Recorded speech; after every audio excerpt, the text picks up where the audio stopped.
Hey, this is Chuck, and you are listening to Fans with Bands, the podcast where we talk to the fans and the bands they dig about life, music, and whatever the hell else we want to talk about. Today on Fans with Bands, we're talking to Blood Rune Sigil. Check it out.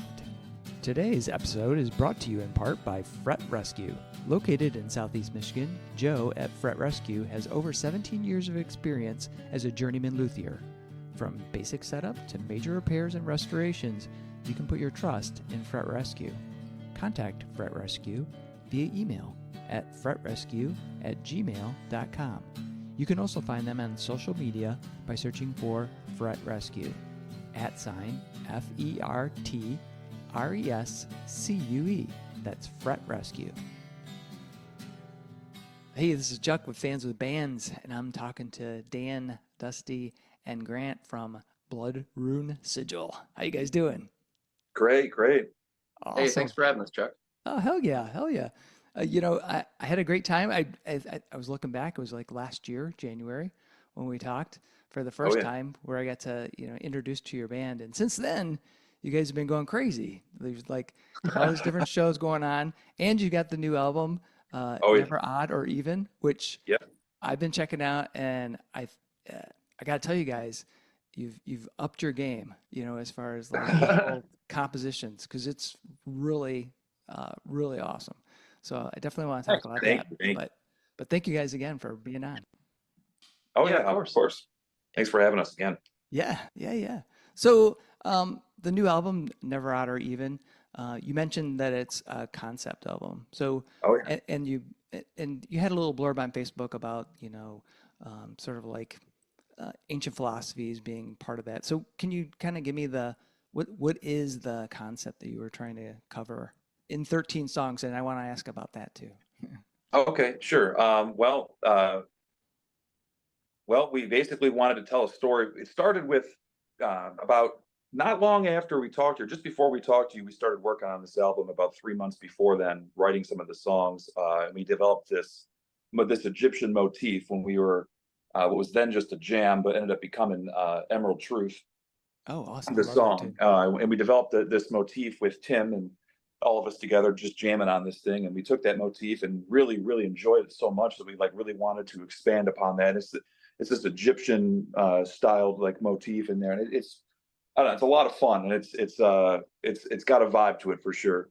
So we took that and expanded on it, and around the same time we were getting back into like Hermeticism and ancient Egypt and things like that. So we wanted to kind of tie those themes together, not unsimilar to our EP. We took some themes from both Vikings and some Gothic themology and put it together for that album. Kind of similar here. We took some themes, but the overarching story is our own, and we tell it through these other lenses. So it's we could expand upon it more. I know he's got some things on it too. Yeah. It's tough to know where to start. So it's obviously, like Grant said, we had the idea that we wanted to do this Egyptian album, and at the time we were reading things like the Emerald Tablets and the Kabbalion and things that are like allegedly linked to ancient Egypt, to try to get in the mindset of like, okay, well, what were these people thinking back then? Right. There's some cool stuff in there, and there's like, oh man, this is actually just universally applicable. That's easy to fit in, right? And so we got to kind of use a bunch of those kind of lessons that we learned and put them through that lens of like the Egyptian philosophy a little bit. That's what it's supposed to be, at least. And we played, another big part of it is playing with numerology itself. Cool. in those lenses, and a little bit of sacred geometry we threw in there and things like that. So playing with the number 13, playing with the numbers 3, 5, and 7 a lot on the album. I think you'll probably notice there's a lot of that going on, a lot of 3, 5, 7 rotations. Yeah. We really kind of went off on that a lot and had a lot of fun with it. And we used that motif. The motif starts on the album on the 3rd track, technically. Okay. And it goes throughout after that. You'll hear it in every one of the songs at that point on the album, and it's pretty wild. And there's also kind of the duality of the of men. There's feminine and masculine dynamics to every character, and it kind of covers a lot of that. That's why Allie's on the first half of the album only. That's another big part of it, was the pyramid idea. We were looking at the concept of like almost like a mirror where everything kind of leads towards the center point on the album.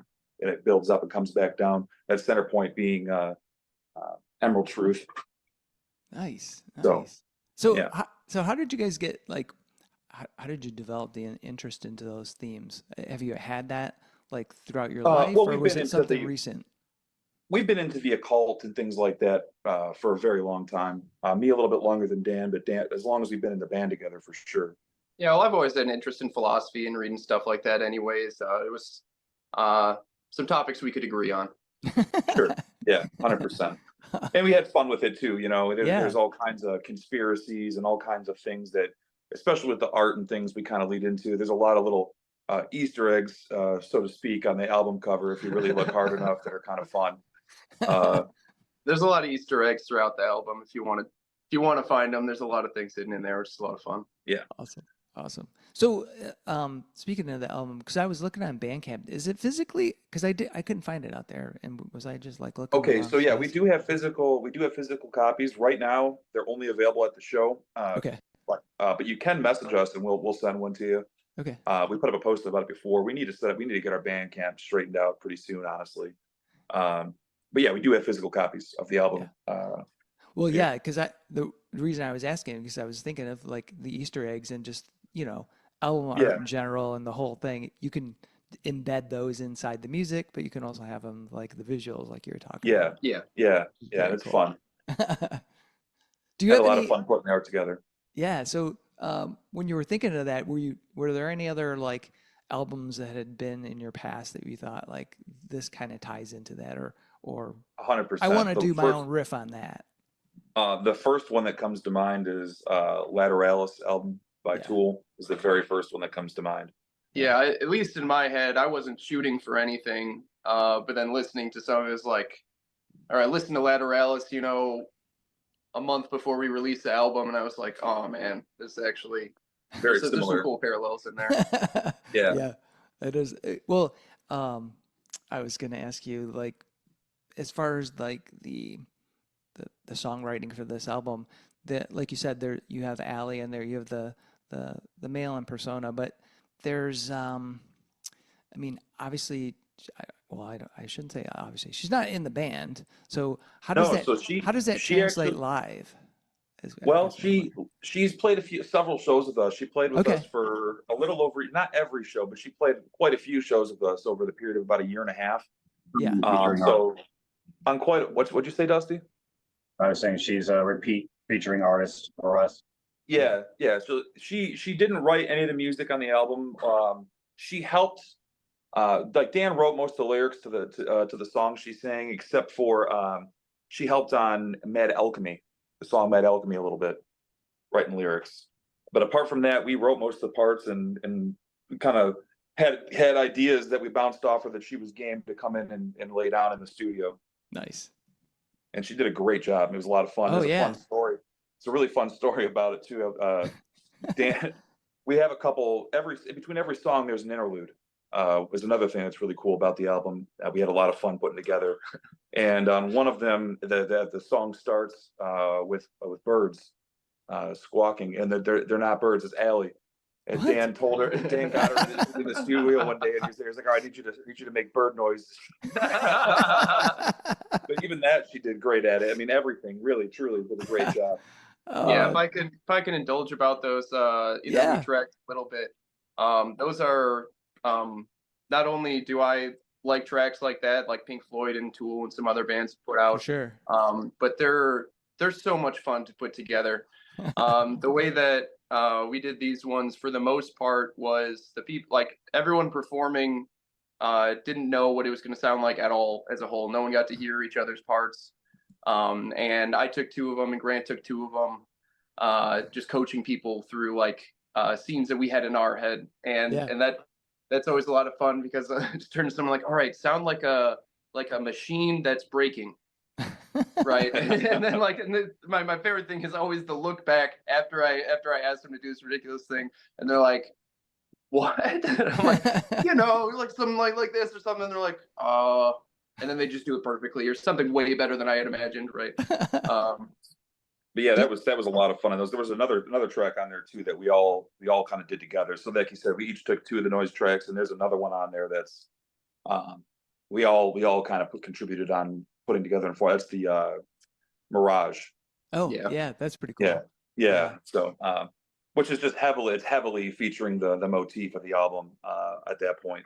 Yeah. But yeah, speaking of featured artists, Daniel Decker was another featured guitar player on Yeah, I the saw album. that. Yeah. He played on Fever Dreams and He's on a couple of the interludes. a couple too. of the interludes as well. Yeah, and he did a great job. And Dan got him in there making machine noises and stuff on one of those tracks. He did a great job at coming up with the solo on the spot too for Fever Dreams was really fantastic.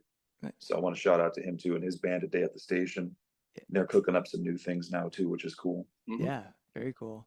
So, did you guys have this kind of mapped out? I mean, you mentioned that, like, Emerald was the seed and the top of the pyramid, but So we knew that there was the tracks 3, 5, and 7 were going to be the glue, like the main focus points. right. We knew that that 9th track was going to be with it wasn't called Resistance initially, and it sounded nothing like it sounds, and that was a completely different. I mean, completely different song, and it had the working title "Full Steam Ahead." And the only concept for that song was it needed to come in hot, hard, and heavy, and do its thing and be the most intense part of the album.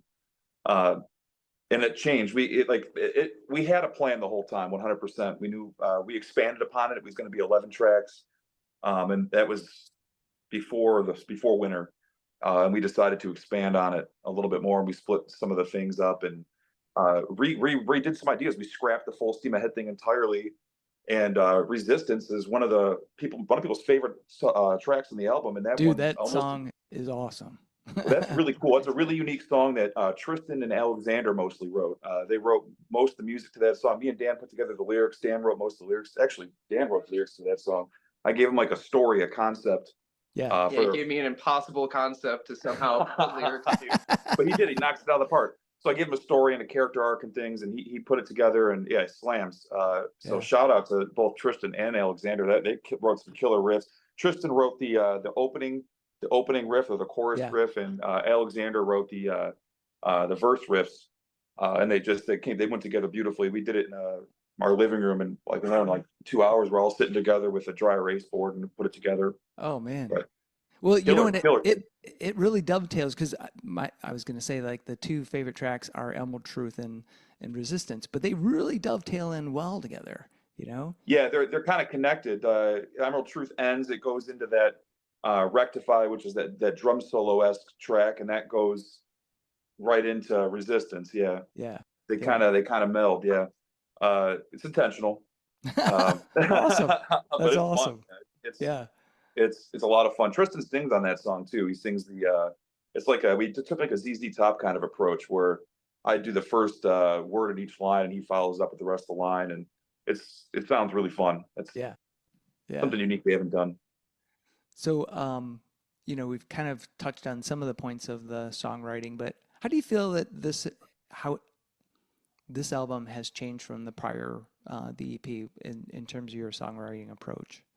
A whole bunch of ways. The EP was not that the EP was bad or anything, but it's like 7 Seal and 13. Bathed in Bliss. Sorry, I used to call it 13. Bathed in Bliss and 7 Seal. They were like ground up things. Like you're teaching yourself how to do things in a song, like you don't know how to do them yet. Yeah. Like playing an on-time signature. So that first album, we wrote songs to teach us how to do the tricks. And now we know how to do the tricks, and we're having a little bit more fun with it, I would say. And beyond that, the collaboration aspect to it. Alexander and Tristan were both really great. So me and Dan are really good at coming up with like a structure and a skeleton, and they were really good at coming in and making some adjustments and adding bridges in certain places, or make just really brilliant suggestions that help bring the things home. Your Crusade on that album is another really one of our favorite pieces on it, and that's another really like a good example of all of us collaborating evenly on a track, and it just comes out beautiful. You know what I mean? So that a lot of the tracks on there are just it's a good meshing of creative energies. Yeah. Something else related to the new album that I was wondering is, related to that songwriting, but also like you were working with Paul Smith to do recording. Oh yeah. Yeah. So was he primarily acting as an engineer, or was he doing some No. production, or? Both. He was doing everything. Oh yeah, this album is largely sounds the way it does because of him. He's a madman and a wizard. 100%. And it was, I think, I don't know if I just think we got to give him some unique challenges for sure. And he gave us a lot of really unique insight. yeah, Yeah. he was a really great person to work with in general. And I don't know, there's some things that he let us do that I don't know if we'd be able to do anywhere else. Like we went in and we said, okay, here's what we want for the this guitar tone. Yeah. And he'd say, okay, and he'd like pull out the exact cab and amp that I said, right? I was Oh, like, really? oh, like Zeppelin 2. And he's like, this is literally what they use on Zeppelin 2. And I was like, No oh, way. okay. Yeah. Right, we get in there. Every it gets song. tuned, we start playing on it, and he's like, nope. And he like goes and like changes out the cab for something else, and then it sounds perfect. Well, right? another thing we went into kind of knowing we were going to do was kind of let him be a little bit let him do his thing too and have fun on that end, where it's like each song honestly has a totally different setup. Like there's different hardware for the recording process on almost every single song. Oh, Right. And it's really, really, really fun. There's a lot of, I mean, I could go on for days about really unique things about how the recording process, because it's so unique. Every song is different. That's You know, cool. Your Crusade had a custom built amp head that Paul built a long time ago. You can't, like, he built it. So, Yeah. and the tone is incredible. Dan played on 2 different drum kits to record that song. Man. So yeah, I mean, he's a madman just like we are. It's fun working with him. How did you know him before? No, we met him through our buddies Aaron Starzak and Dan Decker. Okay. 'Cause they both have been recording there, and Decker's band, A Day at the Station, had just recorded there like 5 months before we did. Oh, awesome. And Aaron Starzak's band, Last Call in Jonestown, is still working on their album with him now. Nice. Very yeah. nice. Yeah, I He mean, does a great job. I only know him through his band. I didn't even know. Oh, he the did- Strains. Yeah, they're Yeah. also kind of popping off right now. Yeah. Oh, yeah. We just saw him at Yeah, we got Bolero. to see them. Was it last week? Yeah, 2 weeks ago at Bolero. It was Yeah. awesome. Yeah. They yeah. ripped. It's like they having the- the time of their lives. A buddy of mine, Tim Meeks, had seen them. I don't know where, but maybe somewhere in Corktown. He goes, "Dude, you got to check these guys out." And so then I think they played might have been Fuzz Fest last year or something. I don't know. I went and saw them. I was like, "Holy shit, these guys are fucking good, man! God damn, Yeah. awesome." So that had to be like you guys had to feel like kids in the candy store then, as far as like Oh, just man. being able to- 100%. 100%. That is awesome. It really was. I mean, like that part of it was the most fun. Like being able to go in there and like, how are we going to approach this song with the tones? Yeah. You know, how are we going to, do this? How are we going to do that? You know, there's just certainly stress behind making an album. It took Yeah. a long time to put together, and that stuff's, but all that goes together makes it what it is. It's a super emotional roller coaster. You know what I mean? And it's our story at the same time, so it means a lot to us. So how do you guys keep from going down the rabbit hole of like constantly tweaking things then if you're in a I cut situation like us that? off. I cut us off 100%. I was going to say, because somebody has to rein it in, because otherwise you could just go Fortunately. nuts and spend the rest of your life fucking with it. I'm guilty of it too, and we learned. Didn't do that the first time. We both learned on the EP. Because Mike Latcha recorded that for us, the EP, and he did a great job. But we were learning, and we wanted to do it all ourselves. You know what I mean? The mixing and stuff. So he took all the raw files and went into the basement and put. I don't even want to talk about how much time together, ungodly amounts of time working on that. We realized like, hey, why don't we just like trust somebody who's good at their craft, and let's find the guy who works well with us and do it that way instead. Yeah, nice. So there's definitely a lot of that, and That being said, not just me cutting off too, but I got to give a lot of credit to Paul, because there a lot of times Paul checked both of us where we hit roadblocks, and it was like, no, you guys are overthinking the shit out of it. you would be like, okay, I'm getting frustrated Yeah. spending 20 minutes on this. We're doing it like this. The song in right? particular I'm thinking about is Your Crusade, that we hit a roadblock with how to deliver. Like the lyrics were written, but it was how to deliver them vocally at the end of the song. we went back and forth and back and forth. Like you wouldn't believe over this one thing. Both of our melodies were bad at the end of the day. Yeah. And then neither of us was willing to let the other bad melody go in. Yeah. And Paul was like, why don't you just do it like this? And we're like, Immediately one had it right away. It was great. I remember just being like, could you please do that again exactly the way you just did? Well, that's good. To have that kind of like third party, like non-biased opinion kind of look at things, right? Definitely. That's one of the biggest things that's different about the album across the board is there's all kinds of extra voicings. Yeah. And some of it was fought for and we had to work things out, you know what I mean? But some of it was just like, you know what, actually this person is just they know what's going on. We have to trust their process. And it's happened a couple times in the album, and it really worked out for the best. Yeah. Like the solos on Your Crusade too. Like Tristan, we just kind of like told Tristan, like, hey man, you just go for it, whatever it is. We didn't even really just do your thing here. Yeah. Nice. And he delivered gold. He delivered gold all over that album. He did great work on it. Everybody did, man. Alexander too. There's a bunch of key thing, like really key moments, no pun intended, that were just really phenomenal. As far as like both like in the writing process and then in the studio. Resistance, he hadn't rehearsed anything for that song.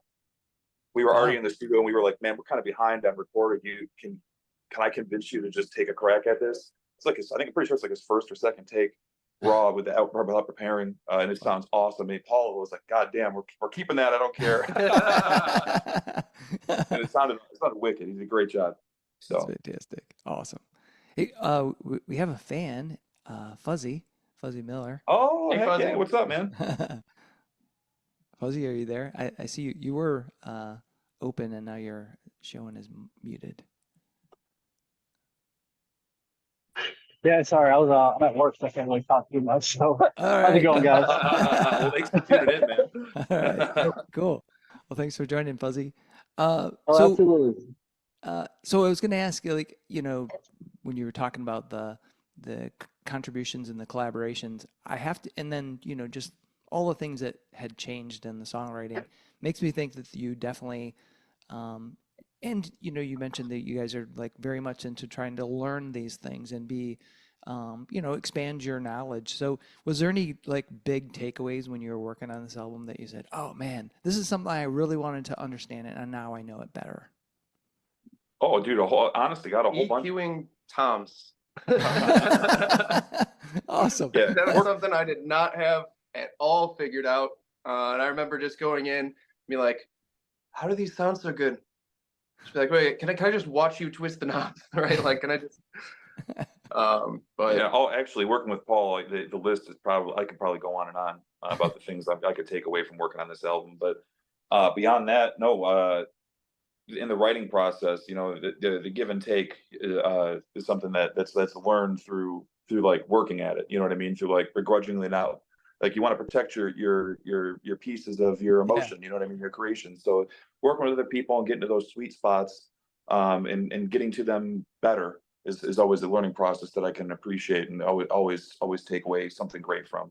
Nice. And the album itself, we learned how to do a bunch of different things, musically speaking, from working with Tristan and Alexander. They're both pretty heavily classically trained musicians. So I am not personally. I play from emotion and feel for the most part, self-taught across the board. So I picked up a whole bunch of things with playing with those guys. Again, I can go on and on with a list probably. To be honest, you're around people that are good at something or that are as passionate as you are at a thing, and you rubs off on each other, So I could go on and on about that for sure. Dusty, how about you? Any big takeaways from the whole recording process? I'm actually pretty critical in certain things. Like I'm all by ear. I'm really self-taught in what I do. So I learned by this process that to not be as critical, because if you overthink it, you're going to screw up from it. Yeah. You give yourself anxiety. So what I learned, and that is like by working with everyone, getting the different perspectives and figuring out how the mesh works and getting each other's opinions and not like sabotaging your own mind. Yeah. So I'd say just, taking it easy and remembering that you're learning as well as making something new, Yeah. Well, that's a tough thing to learn, really, and to like stay conscious of, because you do like, you were saying that you get somewhat protective of some of those things, or you just feel like, myself personally, sometimes just like, fuck, I should be better and I'm not, and then you realize like, just don't be so hard on yourself, really. You're doing something creative that most people won't do, right? They won't take that chance. You guys are taking that chance to do that things, to be creative, put yourselves out there. So yeah, definitely, it's cool to just kind of relax and step back and go, yeah, this is what we do. That's Right. another thing I definitely could say take away is that we're definitely gonna take a break for a little bit from studio time, like real studio time anyway, and Yeah. get a little bit creative again. Our next whatever we do next as an album, it definitely will not be a concept album. We're going to take a break from that for a second because there's so many rules involved in writing a concept album. Oh, for sure. You can't break the rules, so it kind of boxes you in a little bit. And while it's a really fun experience, unless there's something that really is going to reach out and grab me again, I think I'm going to steer away from that. Like we always have loose aesthetics that'll connect an album or something, but that's a different story altogether, in my opinion. Right. So do you get I mentioned that my favorite tracks are Emerald Truth and Resistance. For each of you, what is your favorite track on the new album, and what is it about that song that makes it stand out above the rest? And that's, I know, a hard question because you probably got, they're all fucking awesome. I got my answer. Right. My favorite song is Emerald Truth, for a couple of reasons. One, the vocal approach that we took on it, like it was genuine, like none of it was forced, or none of it felt forced. It sounds to me like us, from the vocal perspective, for one thing. It's got all of the elements that I like in the prog department. There's some twisty, windy riffs in there that are fun to play, and I like listening to that stuff too. And I don't know, the guitar solo in it kind of melts my brain. So, like, especially if you listen to it with headphones, because when we recorded that song, we had another happy accident where like Tristan recorded a take, like a full take lead on the song, and he went to go do his second take, and Paul accidentally kept the first one running, right? So he recorded to himself, basically, like the exact same part. And Tristan's a really tight player, so they only deviated slightly on like bends and things, maybe. So the whole song has both takes. Yeah, we end up just keeping both of them. So there's like a really subtle effect that the pitches are just a tiny bit off from each other in certain parts, and they lock back up, and it I like what that does to my head. That's awesome. Yeah. Go ahead. Oh, go ahead. You go ahead, Dusty. God, honestly, I would have to say mine is also probably Emerald Truth, to be honest. Primarily the fun of playing that one for me. I get to riff on the doom deck a little more. It's pretty much the most action I get with that drum, and I literally bought the drum for that song.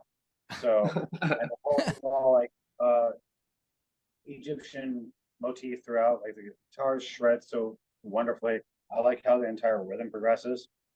Honestly, purely for the fun, the room it gives me in that time, to be honest, is one of the reasons I like it. Plus the feeling, you can almost see the pyramids in your mind as you're going under like a green aurora borealis, Yeah. Awesome. Oh man. Grant, how about you? Well, for me, it's easy to say Emerald Truth because there's a reason it's the peak. It's the tip of the pyramid of the album. You guys say another one then. I'm definitely going to. For me, it's a split decision because I think Your Crusade, as far as writers and artists, is one of our like probably best pieces we've put together, in my opinion, and it's just really powerful. Yeah, I really like it a lot. It's emotional for me to listen to it even. But I. From my personal perspective, I really Mad Alchemy has a soft spot. I have a soft spot for it because I was working at I was pulling a pallet behind me, and the riff, that 7 stab riff, the breakdown section in the middle, is literally the is like the tempo to me. My march pulling a pallet jack behind me.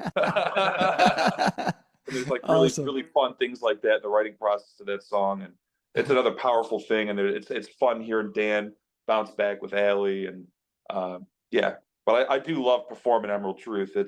Like Dan said, the vocals. It's one of the first songs I sing all the way through on stage, and it's gonna be it's just fun. Yeah. Fun. Yeah. So, last time we talked about like, what got you into music and your influences, but I'm curious, like, now as to like, what's keeping you in it? What's motivating you to want to do more music, to continue to do what you're doing? I've got a maybe Dan. too lofty answer for that. I don't know. I personally realize that like that's what I want to do, right? It's what I enjoy doing, and I try to do things that I enjoy, right? I want to have a good time while I'm living. The thing I love doing most is drumming and writing music. So like I'm just probably just gonna be doing that, right? We got a song on the album about this. called Your Crusade. That's fair. Awesome. Yeah. Yeah, I mean, I don't feel like alive or connected or anything unless I'm doing this in some capacity. So like it's part of me. I can't imagine not doing it. Nice. Dusty, I will say that has shifted a little bit for me, because I definitely I had in my head like I gotta prove to everyone that I'm great, right? I gotta show people how I can play fast things on drums, right, or whatever. And now I'm like, in my head, I just want to do things that are cool for me to do or exciting for me to do, and that usually includes like trying new things and pushing my limits or whatever. But it's not to prove anything. It's just because like, hey, look at this cool thing that I found out. Yeah. I'm just having a good time with it. And it's definitely been a lot better approach, at least for inside my own head. I'm having a lot better time with it. Awesome. Dusty, how about you? To be honest, I've been doing music since I was 4 years old. Honestly, could not live life any other way. It's part of who I am. I will never be able to stop it, even if I want to. And I've tried, and I always I am this way no matter what. Yeah. It's funny how once you get into it, like even if you get burned out, take a break from it, it still seeps back in. You can't help yourself really. Yeah, I mean, everyone experiences burnout. We were certainly there by the time the album finally came out. By the time the album release show came around, we were all like, like pretty much exhausted. But right. with the shift in the guard and the band and the way things are moving right now, it's kind of like a shot of rejuvenating energy. You know what I mean? And so our approach right now is literally like have fun and get back into doing this for why you did it kind of vibes. And we're having a lot of fun. We wrote some new material already, a couple months. Just kind of happened, and it's fun. We're working with Zeros and One Studios, with a different producer, just to experiment and have fun. And the guy is awesome. He's incredible. Yeah, it's Kyler Miller. Yeah, from Zeros and One Studios, and cool. We've been putting together a new live jam album for some time since we've been working on this one. Even we always kind of have something else ready to go by the time the other one comes out, and we got a 9-track live jam album that we're putting together, and nice. It should be fun. I'm looking forward to that coming out, and it's got 3 tracks on it with the old guard with Tristan and Alexander. And the videos for those 3 songs are already up on YouTube. They've been up for a while. You can check them out. They're really cool. Kyler does like an audio tree type of thing, where he's does live recordings of everyone playing too with cool lights. So if you haven't checked that out and anyone listens to this, I would definitely check it out. Yeah, for sure. I'll be sure to put the link into the show notes. I think I saw one of those, but I'm blanking out on the name because I remember seeing this video. When do those come out? Like, they don't come. You might be there's a couple people doing. There's Oxide Sessions too. They have their things that are really good too. But they're random. It's when he gets somebody to come in to do it when they want to release it. Okay. He's worked with a few bands now. And they all look good, sound good. Like I said, he's a really good producer, and he does a great job. He's really fast and thorough, and goes into the tunnel just like we do. Comes out the other side. But that live jam album gonna have 9 tracks. There'll be a cover on it for the first time. Oh, wow. which will be fun. Yeah, it'll feature 3 songs with Tristan and Alexander from before, and then there'll be a couple songs with Tim, and then a few songs with Tim and Kevin. I don't think we mentioned Kevin yet. No. Kevin, I used to play with him a bit when I was in the band Black Heron. He's a guitar player. Stage name is Shredula. He's a great dude. He's one of my pals, and another cool thing about shifting up lineups is that we had an opportunity to work with a bunch of people, right? So we got to play with a bunch of people and see how they vibe. Yeah, we tried a bunch of guitar players out too. It was a lot of fun, and they were all great. Yeah, not to discredit anybody. There wasn't anyone that showed up that we were like, okay, this guy's actually terrible, right? Like, it was, no, they were all great. Right. They were all great, even. Yeah. And Kevin was real excited to play with us and vibed with us really well immediately. That's one of the things is for everyone we brought in, we'd say, okay, we're just gonna play, right? We're just gonna jam. Let's have fun. Right. And he took to that. He vibed with us really easily, and so I was like, okay, I think this one will be easy to fit in with Tim because Tim's really good at listening and being an interactive player too. Yeah. Nice.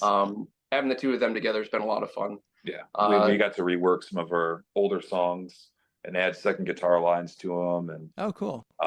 Been jamming some stuff off the new album, and again, we got some new jams. And looking forward to rocking it all out tomorrow night for the first time on stage with the new squad. It's gonna be a lot of fun. Nice, very nice. And so is Kevin going to be involved in the live track jams you're doing? Yeah, he's going to be on I think 3 or 4 of them. Okay, yeah. Cool. Yeah, awesome. And so when's that going to be like available? I would look for it. If I'm being honest, I would look for probably early fall, mid fall, sometime in there. No promises, but it'll be coming out this year. Nice, very nice.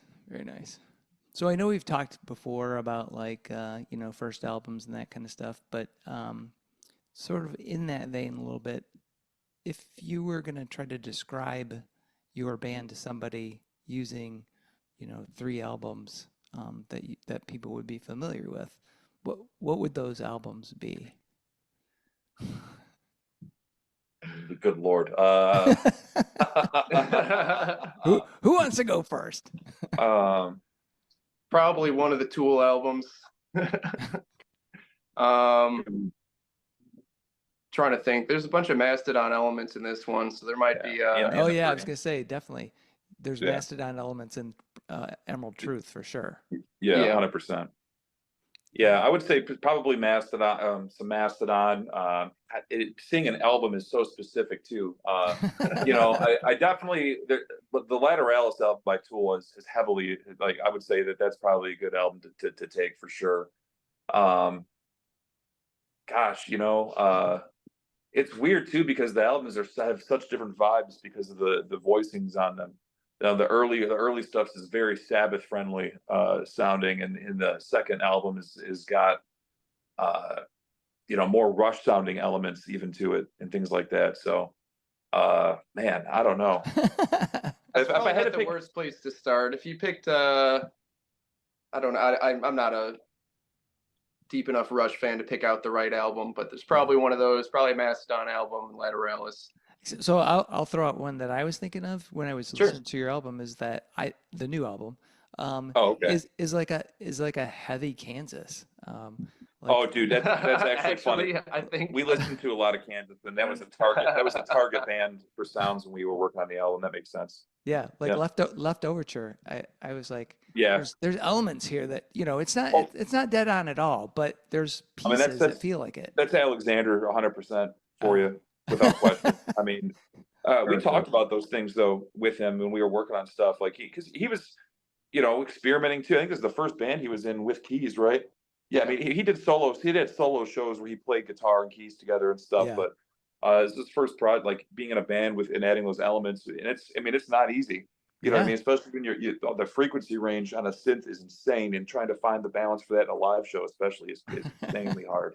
Yeah, and Grant uses a specific frequency range to play, and that's a little unusual too. So there's, we had to be creative with like, okay, where's the EQ gaps, right? So how do we adjust the tone so that everything layers the way we want it to? Yeah, but a lot of that, the Kansas reference, I definitely would say, because we were joking and listening to "Carry On My Wayward Son" and a few other songs off that exact album, joking around, and we're like, man, I can hear these influences in here, especially on songs like "Your Crusade," and Yeah. honestly, the keys on "Live on No Evil" are kind of wild too.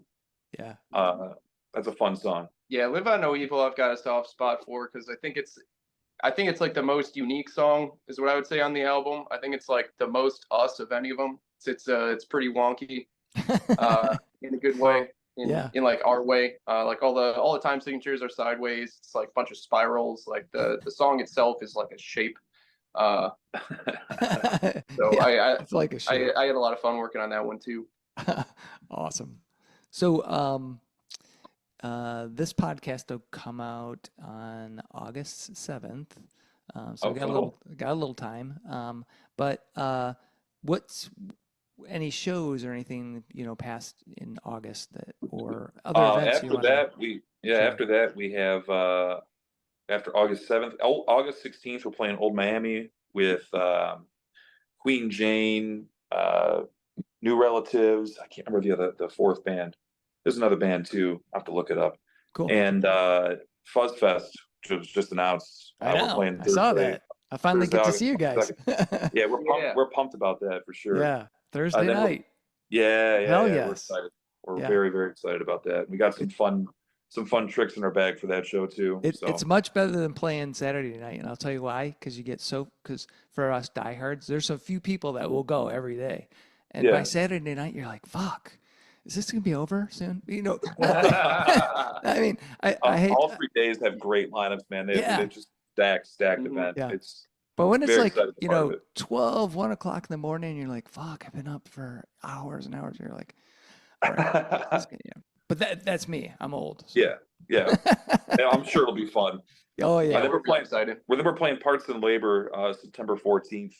Nice. As well with Angel of Mars and Clean, and that's going to be fun too. Oh yeah, love Angel of Mars, and I've heard good things about Clean, but I haven't seen them yet. So man, we jammed them a couple times. Those guys are super cool and lots of fun. Yeah, we actually got to see them last week too. At Corktown. Yeah, they were playing with Dunamis. Dunamis kicks ass too. They're awesome. Oh yeah. Awesome. So if you guys could go anywhere to do a show, where East is easy. New Orleans. New Orleans. All right. Yeah. Any particular venue? And why New Orleans? Well, but I'm talking right now because to me that's like that's where my goal. I'm looking at short midterm. I want to go down there right now. It doesn't matter where. Do a mini tour. Go down there and play. Awesome. In fact, it's on the docket.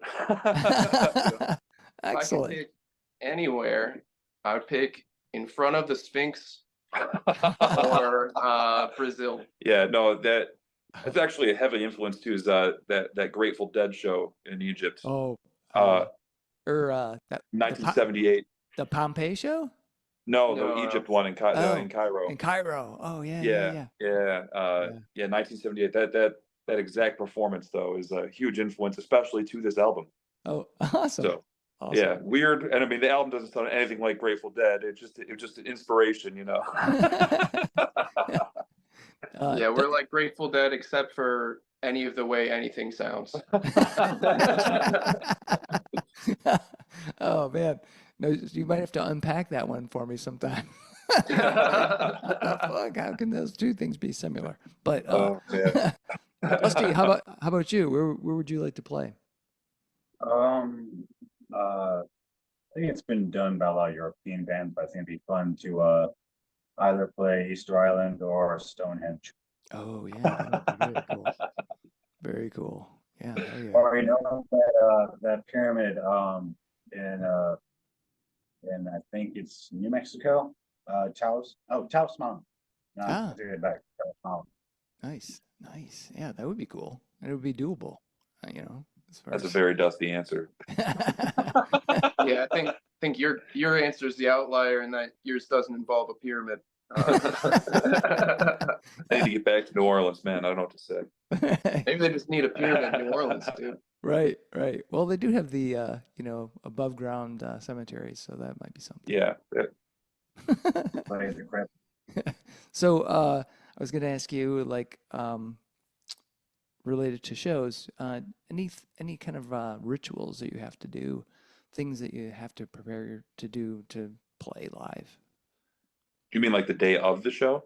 Yeah, yeah, something you got to do. Like just every time I play, I don't know, drink a beer, fucking Oh yeah. Well, walk we around. don't really drink anymore. Not really big drinkers. Yeah, It's pretty rare. it's not easy to play prog music when you're drunk. Hell Yeah. no. Yeah. No, we were in like a few bands before this where it was kind of almost the opposite kind of approach, you know. So it was you were drinking on stage for sure. So Yeah. yeah, no, it's yeah, it's an interesting one. Not really. I mean, again, we kind of like that's one of the things we look forward to the most. Probably, it's like, you know, everything else in our lives is like, man, it's like just stuff we have to do to get to the next thing we can do for this. You know, Yeah. it's kind of the opposite. We have to go through rituals to do like the mundane things. Yeah. Yeah, the leaps and bounds that we go through are like going to work. Yeah. The shows are usually the fun stuff, but we like, I don't know, we grind. Grant's gotten a pretty good organizational system for getting all of our stuff places, so we always have like an organizing. I mean, I have a time routine and for a sure where I load break in. things down. But Yeah. to play, I don't know, I usually just make sure I have a bunch of caffeine, like water. Yeah. Yeah. Make sure we sleep and eat, you know. Yeah, that's the big thing. It's like don't forget to like eat. Yeah, yeah, hell yeah. Man. Especially the day of and day before. But nothing too crazy. Nice. Dusty, We're anything getting older special for you? ourselves, gotta take our vitamins. Right. Every day. My routine at this point, when it comes to before we play a show at the show, is I check on everyone usually a couple hours beforehand, make sure that everyone has eaten. If not, I usually make sure we have food. Nice. And that we have everything we're gonna need. That's about it. Awesome. So guys, I want to thank you so much for being on Fans with Bands. I've got one last question for you. Sure. Nuts or no nuts in brownies? I'll take it or leave it. I don't either way. Either way. I'm gonna say no nuts in general. Not that I'm Who's not gonna that I'm turn a down a hater. brownie, you know? Yeah. Yeah, I would take it with nuts, right? Yeah. How about you, Chuck? You know, I'd actually prefer like if they have walnuts. Oh, All right. oh, heck yeah, man. Yeah. More protein and stuff in there. Yeah, hell yeah. A little crunch, just texture. a little the texture. You know, you know, my wife will tell you, I fucking have an addiction to like, you know, salted peanuts and fucking almonds, and it's like fucking. She's like, how many fucking you know bags of nuts can you eat? And I'm like, I think I'm a squirrel. I don't know. It's There's been a couple times in my life I was like, you know what? I feel like if I just had nuts and berries, I'd be fine. Like I think people did that for a long time. I feel like I could get away with that. Like, hell yeah, man. Yeah. I mean, there are some times when I'm just like, all right, that's all I want, really, you know? And I do like berries too. Yeah. If I can, I like to shout out just a couple bands that we've Fuck worked yeah, with, go for it. collaborating with.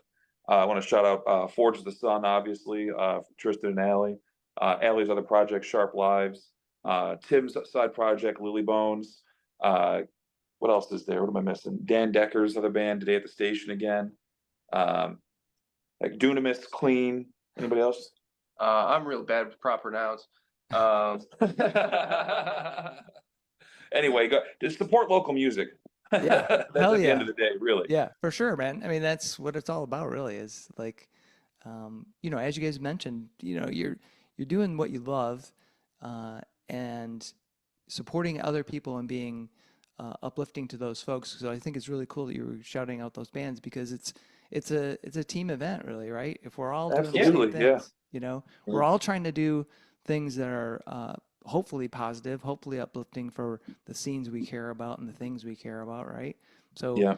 if you know you're not pushing your band, then you're pushing some other band, and it's all great music because I think it's another good point you bring up is that local music tends to get kind of overlooked. You know, when you know there's there seems to be like a little bit of a factory of music, but it's always like background music. Somebody wants a cover band or something like this that does this, but or they get like locked into music they listened to when they were 16 and they forget that there's still music going on and people experimenting and building on all this huge foundation of all these different genres we got, right? And all these bands that we love, and everybody's kind of taking their own stab at it, and it comes out to be super unique and interesting, like you guys are doing. And it's fun, it's like so cool to be able to just experience all that. So very cool. Yeah, Grant put together a playlist not too long ago that was just music from the Detroit scene that's come out this year. Oh, nice. And there was a lot. There's been a lot of really good music coming out, especially this year.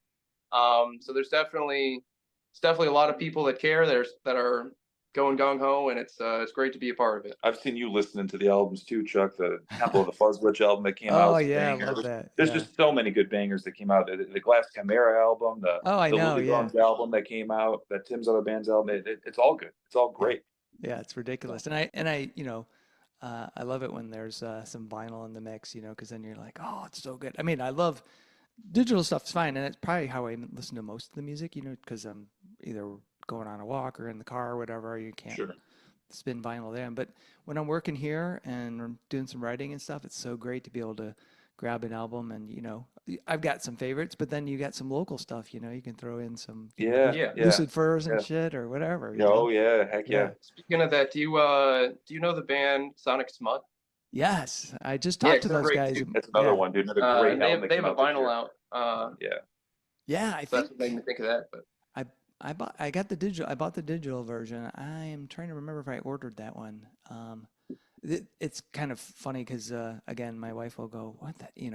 We go to the mail. We go for a walk every day, and we stop at the mailbox and maybe once a week there's some vinyl in there. She's like, "Oh, another record," And I'm like, and I'm like, half the time I don't like because sometimes pre-orders. Like I just got Chris DuPont, who's a local. I want to say folk, but it's not really folk. It's more, I don't know how to properly describe it, but he's a great guitarist, and him and Kylie Phillips, they're doing this duo thing. Anyway, just got their album. I forgot I ordered it, because it took them a while to get the vinyl in. I was like, oh shit, here it is, so. Oh yeah. Anyway, well guys, thanks again for being on Fans with Bands. I really appreciate it. Heck yeah. Yep. Thank you, Chuck. All right. Take care, guys. Take care. You too. See you in August. All right. Yes. Many thanks to Dan, Grant, and Dusty from Blood Rune Sigil for joining me on this episode of Fans with Bands. Since we last talked, these guys have been extremely busy with shows and putting out a new album called Never Odd or Even. It was a lot of fun catching up with the band, talking about the new music, and all the great stuff they have on tap for the rest of this year, which includes a recently dropped video clip on Zeros and Ones Studio, and a new 4-song live EP called Lucid Sonic Dreamscapes, which comes out on August 20th. Plus, you can see them live at Fuzz Fest, happening at the Blind Pig on Thursday, August 22nd. See the show notes for all the details and links. Bands are nothing without you, the fans. Purchasing music and merchandise is critical to their survival. If you can help out your favorite bands, please do. If you're in Michigan, consider following the Playing in Detroit Area Tonight and SE for Southeast Michigan Music Facebook pages. They are fantastic places for fans and bands to support each other and share our combined love of music. Thank you all so much for listening. Be sure to hit subscribe on your favorite podcast service to get each and every episode of Fans with Bands. Spread the word by rating the show, telling your friends, telling your neighbors, telling your family, telling your priest, tell everyone, and leave a comment. We want to hear what you think. You can keep in touch by following us on social media. This is a Life in Michigan production. Until next time, be well and kick out the jam.